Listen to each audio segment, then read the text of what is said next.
Do you feel like you've been in a season of preparation? I want to tell you that God will prepare you for years in the wilderness, in life, and so many things before he ever launches you out in public. And I'm going to read to you a couple things here. If you know the story of David, which most people do in the Bible, David was a small, little, scrawny, little shepherd guy, right?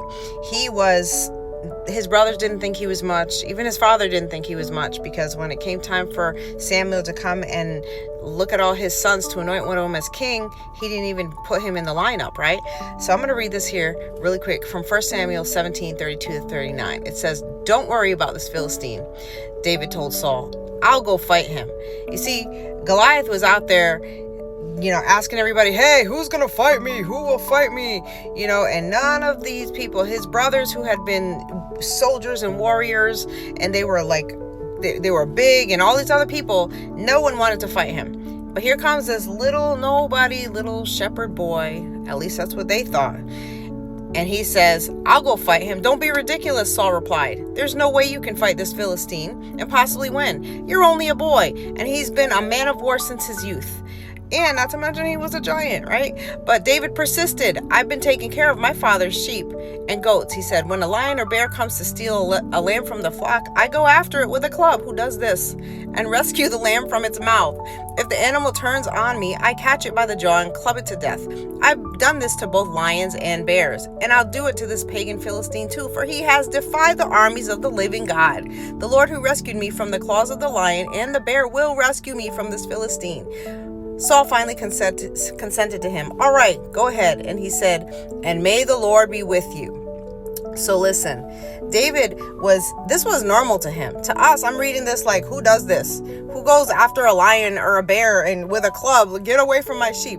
But it was normal to him, because this was what God had been cultivating in him for all of these years. He was fearless because he knew who his God was, right?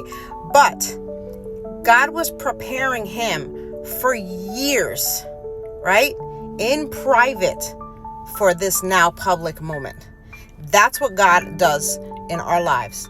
And through all of that preparation, God was working in him what he didn't even realize until it was now time to use that and to be fearless in the face of a big giant, right? So if you are in a preparation place in your life, if you find like, "God, I've been in this place for years and years and I don't understand why. When are things going to change? What's going to happen?" And, and not everybody is public like David. Not everybody's going to be launched into something like that. It might be whatever it is that God has for you.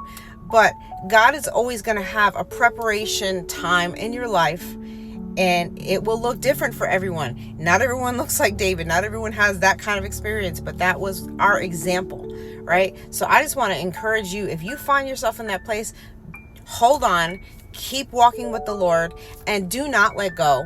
And don't get discouraged, because it can be easy. I'm sure David probably sat there at times thinking, "Wow, I wonder how long I'm going to be doing this." But he was being prepared that whole time. And he was a young kid. That was the amazing thing. Nobody thought much of him, but God knew what was in his heart, because God saw his heart, and that was why God chose him, right? So I hope this encourages you. Stay in it. Stay wherever God has you, and do not move. I hope this helps you today, and I pray you have a great rest of your day. I'm praying for y'all. Bye.